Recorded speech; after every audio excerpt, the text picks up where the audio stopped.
Bienvenidos a Pilas. Hoy vamos a estar con el tema pérdida y los duelos.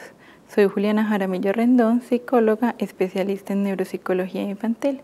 Comenzamos diciendo que el duelo puede manifestarse en diversas formas. Está el duelo normal, cuando el niño es capaz de sobreponerse y adaptarse nuevamente a la situación. Y el duelo patológico se da por varias situaciones: pérdidas simultáneas que comprometen el desarrollo de la personalidad del niño, y los síntomas se agudizan cuando el niño tiene culpa o siente que fue por culpa de él que se perdió algún ser querido o una situación o un objeto específico, presentar conflicto entre los padres, dificultades económicas o situaciones que son estigmatizadas por lo social. El duelo no es un factor de riesgo para un desorden mental en la infancia. Es una conducta normal ante una situación de pérdida. El sentimiento se experimenta en diferentes situaciones e intensidades. Es una reacción adaptativa normal que desata en el niño diferentes sentimientos. No todos los niños lo experimentan de la misma forma. Eso depende de la parte cognitiva, emocional y de las experiencias que éste tiene. Pueden expresar sentimientos de rabia, culpa, dolor, tensión o ánimo plano o inhibido, o muchas veces llegando a síntomas depresivos. El duelo se puede manifestar tanto en el colegio, cuando empezamos a ver los niños aislados, empezamos a ver que empiezan a llorar, que no se relacionan igual que sus compañeros, o empiezan a tener bajo rendimiento escolar. También lo pueden manifestar con los docentes o en el hogar, o buscar una persona de confianza a quienes les cuentan cuáles son las dificultades que están teniendo. Se habla entonces que en el duelo se presentan unas fases. Está la negación, que es negarse a la situación que está pasando. Luego está el enojo, que empieza a tener sentimientos, pueden ser de culpa, de agresividad. Está la negociación, que ya es el niño que empieza a preguntarse por qué me pasó a mí, o por qué a mis familiares, por qué no a otra persona, pero empieza a tener como interrogantes. Está la parte de depresión, que ya se manifiesta en síntomas de llanto, de aislamiento, de inhibición. Y finalmente la aceptación, cuando comprendemos por qué pasó esta situación y aceptamos que ya no lo vamos a volver a tener. Siempre en este proceso de duelo, siempre va a haber un inicio y un final. No se puede decir que este duelo va a ser para toda la vida. Y existen diferentes tipos de duelo. Los tipos de duelo son: el anticipado, es cuando el niño ya sabe qué va a pasar, sea por un diagnóstico médico, por una enfermedad de algún familiar que ya sabe que va a terminar pues de pronto en la muerte, o cuando sabe que tendrá que salir del colegio para irse a otra ciudad. El niño ya tiene como información de lo que va a pasar. El negado, que el niño no acepta esta situación y dice que eso no le puede estar pasando a él y lo manifiesta en ciertas conductas que no son aceptadas.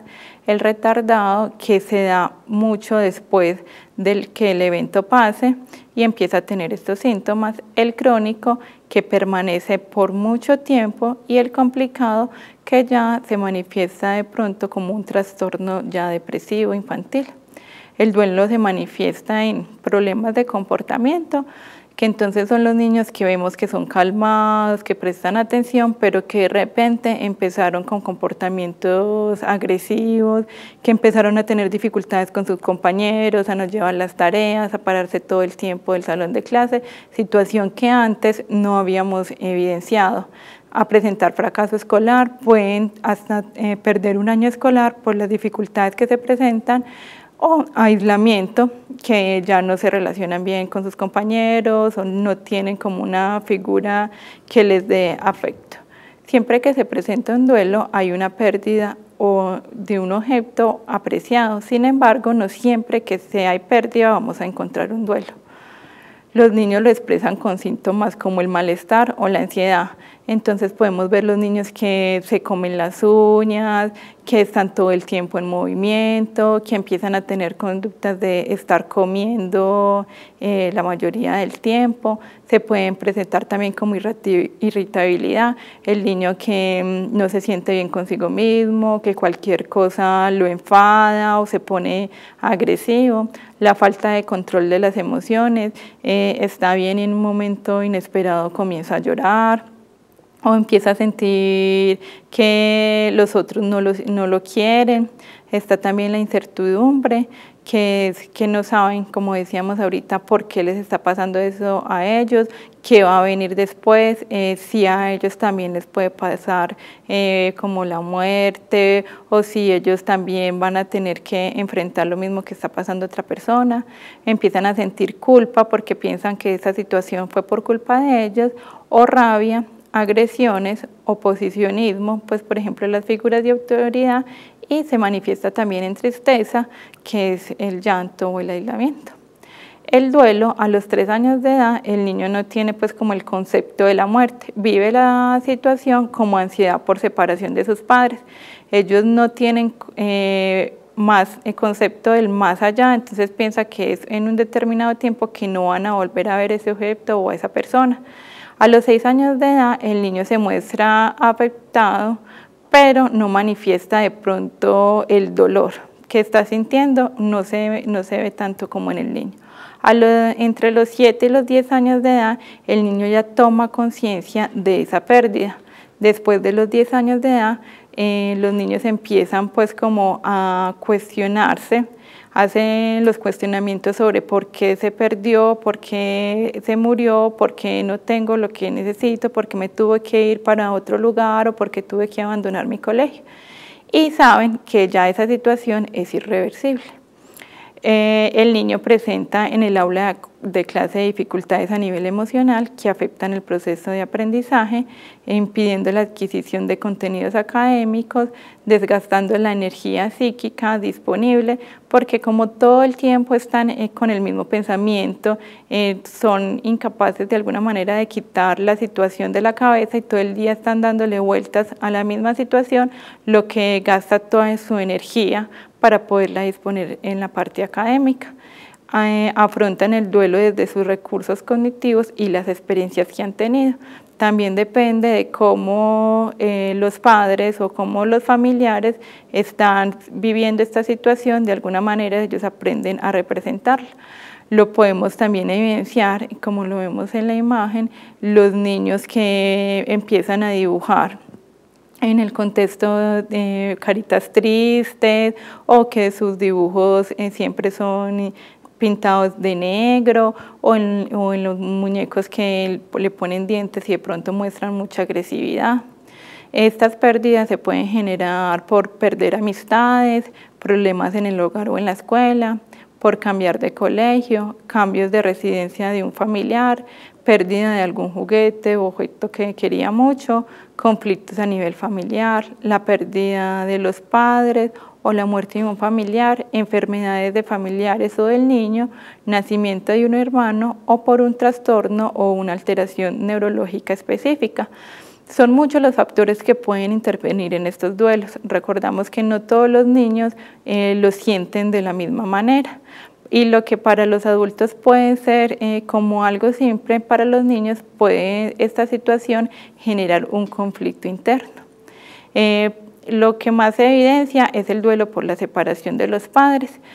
Muchos padres se separan y tratan de compensar al niño dándole pues como todo lo que él pide, e igual no informan en la institución educativa, entonces los docentes no se dan cuenta de la situación que está atravesando el niño.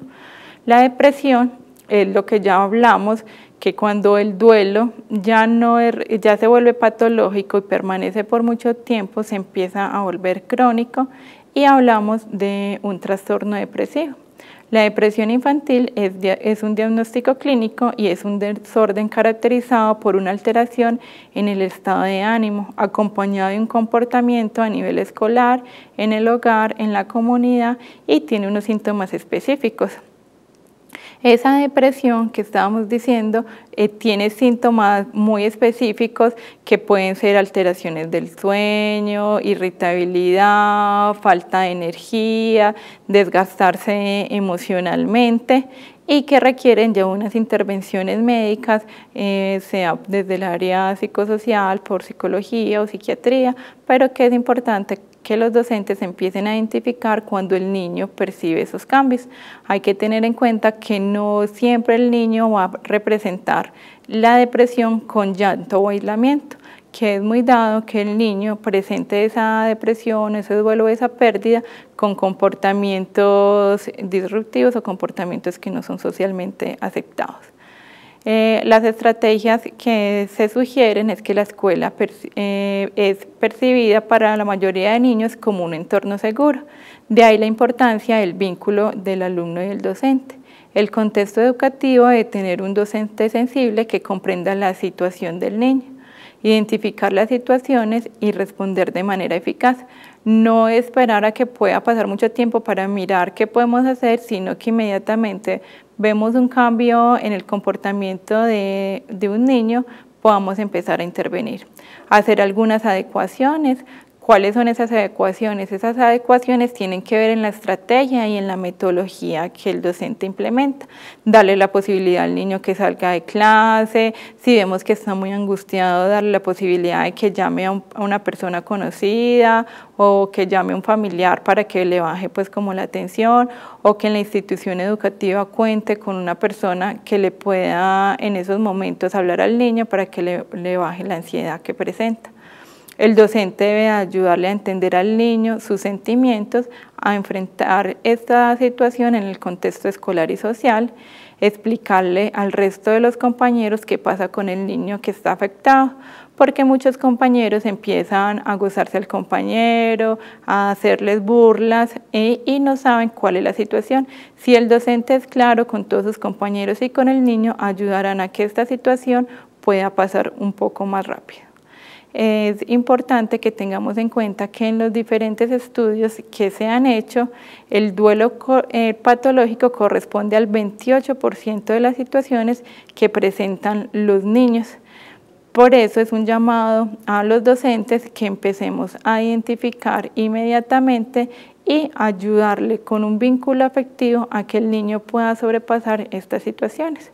Muchas gracias. Recuerden que nos pueden visitar y que hay otros temas del proyecto de Píldoras que pueden ser de su interés.